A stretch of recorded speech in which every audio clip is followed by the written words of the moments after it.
Hello everyone, good afternoon. So chapter 6 हमारा complete हो चुका है and after completing chapter number 6 we are going to start chapter number 7 जिसका नाम है linear equations in one variable. ठीक है, इससे पहले वाले चैप्टर में मैं आप लोगों को एक्सप्रेशन सिखाया था, एल्जेब्रिक एक्सप्रेशन सिखाया था। एक्सप्रेशंस क्या होते हैं, एल्जेब्रिक एक्सप्रेशंस क्या होते हैं, ठीक है, कांस्टेंट क्या होता है, वेरिएबल क्या होता है, टर्म्स क्या होता है एंड सो ऑन, डिग्री क्या होता है। So all those terms will be used in this chapter. Okay, so आप लोग उसके जो डेफिनेशन से, उस चैप्टर का जो इंट्रोडक्शन था, उस चैप्टर के इंट्रोडक्शन में जो जो मैं टॉपिक्स लिखाया था, उनका डेफिनेशन लिखाया था, उसको एक बार गो थ्रू करना। It will help you out. Okay, so देखते हैं इस चैप्टर में हमें क्या मिलने वाला है, क्या है इसका कंसेप्ट, इक्वेशंस क्या होते हैं, लीनियर इक्वेशंस क्या होते हैं, वेरिएबल्स क्या होते हैं, आपको तो पता ही है।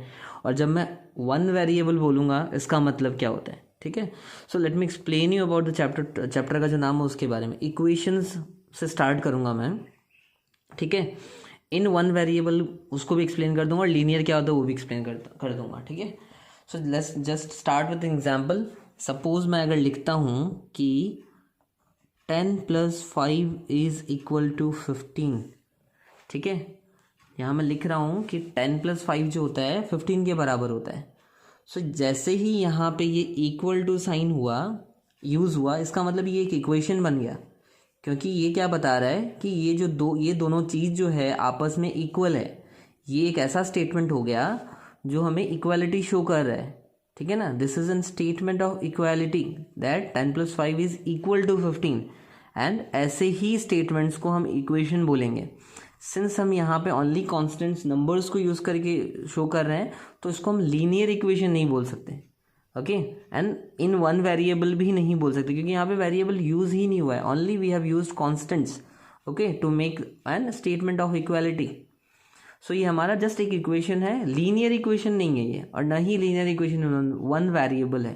ठीक है, ऐसे बहुत सारे इक्वेशंस आप बना सकते हो जैसे कि 2 + 8 इज इक्वल टू 10, और you can write 19 is equal to 9 + 10।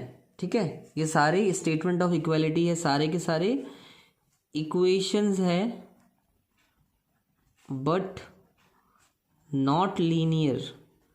क्योंकि लीनियर इक्वेशन के लिए डिग्री क्या होती है, डिग्री 1 होती है। यहाँ पे आप देखो वेरिएबल है ही नहीं, और जहाँ वेरिएबल नहीं होता है, लास्ट चैप्टर में मैं बताया था कि जहाँ वेरिएबल नहीं होता उस टर्म की डिग्री क्या होती है, 0। That's why the variable has gun away. Variable है ही नहीं। ठीक है, क्योंकि किसी भी वेरिएबल की पावर अगर 0 होती है तो वेरिएबल की वैल्यू 1 हो जाती है, एंड यहाँ पे वेरिएबल्स है ही नहीं, मतलब उसकी डिग्री 0 है।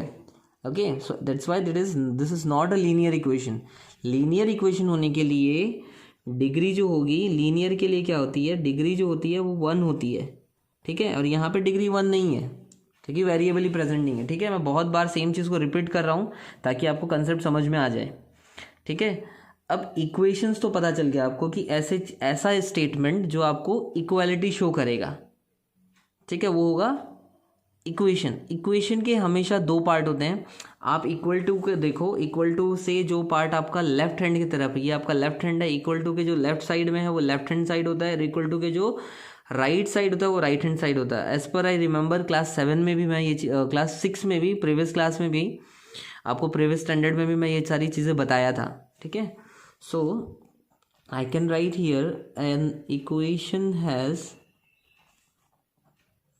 two parts, that is, one is left hand side and the other one is right hand side. ठीक है, और इक्वेशन की मैं डेफिनेशन लिखूंगा। An equation is a statement of equality.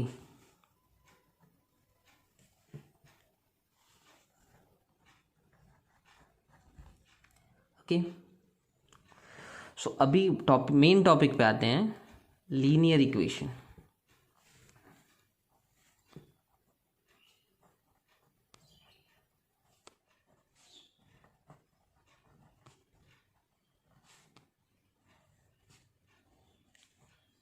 सो हमें इक्वेशन का डेफिनेशन पता है। So an equation of degree 1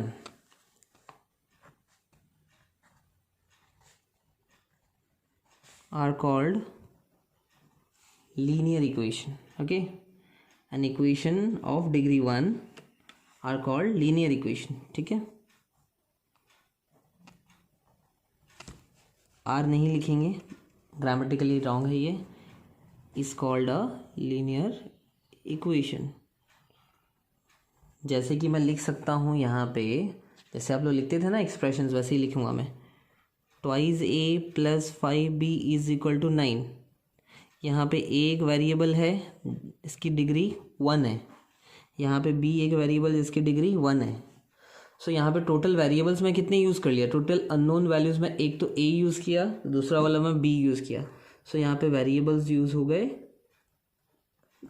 two variables. वैसे ही मैं और एक एग्जांपल लिखता हूँ. Twice a plus 5b plus 9c is equal to 10. यहाँ पे a का पावर 1 है, b का पावर भी 1 है और c का पावर भी 1 है, लेकिन टोटल वेरिएबल कितने यूज़ कर लिया मैं? 3 वेरिएबल्स. सो आई थिंक अब आपको linear equation in one variable का कंसेप्ट खुद को ही समझ में आ गया होगा. Linear equation in one variable वो इक्वेशंस होंगे जो लीनियर होंगे, साथ ही साथ जिसमें सिर्फ एक वेरिएबल यूज़ होगा. I think you are getting it. Linear equation in one variable वो लीनियर इक्वेशंस होंगे जिसमें सिर्फ एक वेरिएबल यूज़ होगा.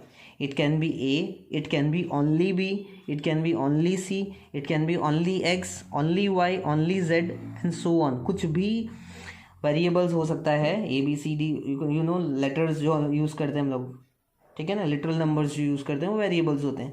सो कोई भी लिटरल नंबर्स होंगे, लेकिन एक इक्वेशन में एक ही होना पड़ेगा, तब जाके वो लीनियर इक्वेशन बनेगा इन वन वेरिएबल, एंड उसका पावर भी 1 होना पड़ेगा. Okay, so I will write the definition of linear equation in one variable now.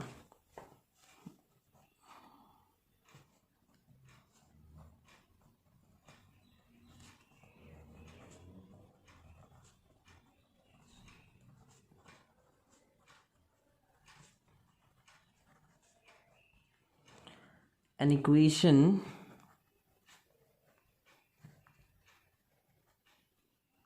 of degree 1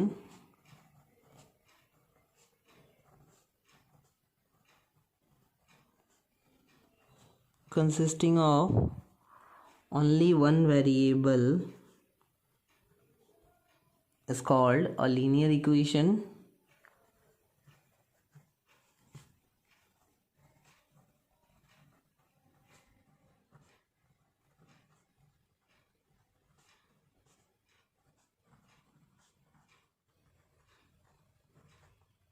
in one variable. Okay, इसका एग्जांपल देखते हैं. 2x plus 5 is equal to 9. कितना variable? एक variable. And linear क्यों? क्योंकि x का power 1 है, x का पावर 1 है एंड ओनली वन वेरिएबल है. ठीक है, समझाने के लिए यहाँ पे साइड में नोट लिख रहा हूँ मैं, इसीलिए ये linear equation in one variable है. अगर same equation 2x square plus 5 is equal to 9 होता तो ये लीनियर नहीं होता. क्यों? x का पावर 2 हो गया, which is not the condition of an equation to be a linear.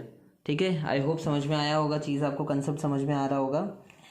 उसके बाद यहाँ पे एक टॉपिक मिलेगा, रूट ऑफ द इक्वेशन या फिर solution of an linear equation.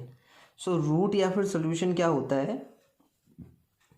Equation का जो रूट होगा या फिर सोल्यूशन होगा वो क्या होगा?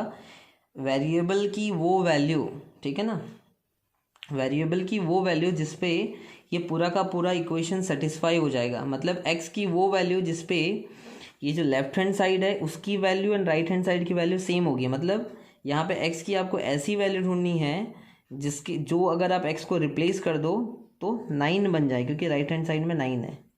ओके, सो x को अगर मैं 2 से रिप्लेस करता हूँ, ठीक है, तो 2 into 2 is 4, 4 plus 5 is 9, and इधर राइट हैंड साइड में भी 9 है. So 2 is the root of the equation, मतलब ultimately solution of the equation. आप जब सॉल्व करने के बाद आपको जो वैल्यू मिलती है वो उस इक्वेशन का सोल्यूशन भी बोला जाता है या फिर रूट भी बोला जाता है. ठीक है, so root of an equation is the number that satisfies the equation ठीक है, and is also called the solution of the equation. यही है, लिखते हैं, टॉपिक की हेडिंग लिखता हूँ मैं,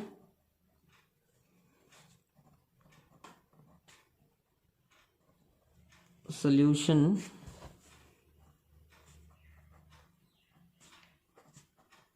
और root of the equation.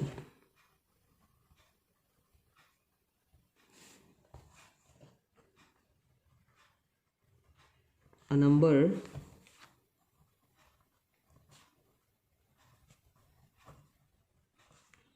which satisfies an equation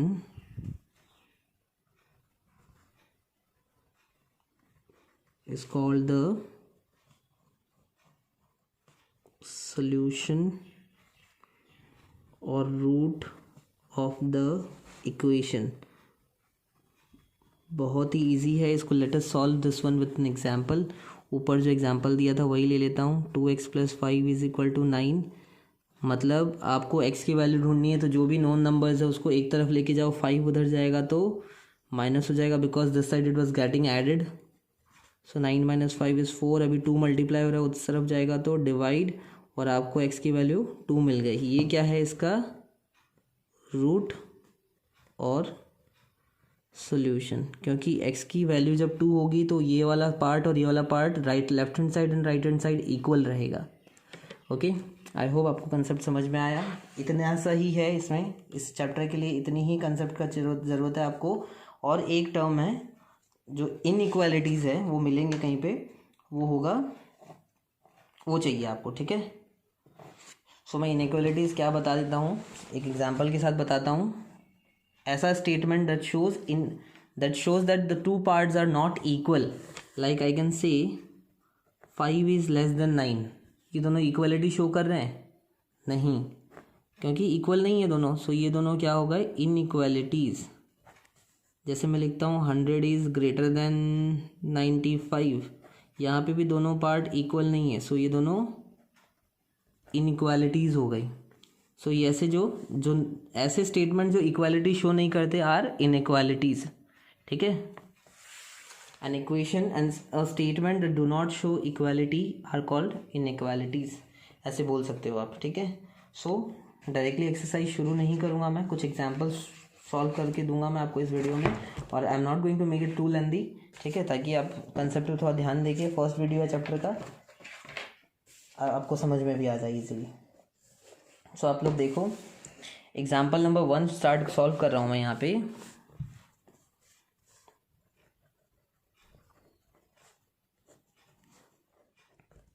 example 1 हो गया हमारा, x + 4 = 12, you need to find the solution. So अभी देखो, सोल्यूशन ढूंढने का मतलब आपको x की वो वैल्यू ढूंढनी है जिसपे ये इक्वेशन दोनों पार्ट को सेटिस्फाई करे।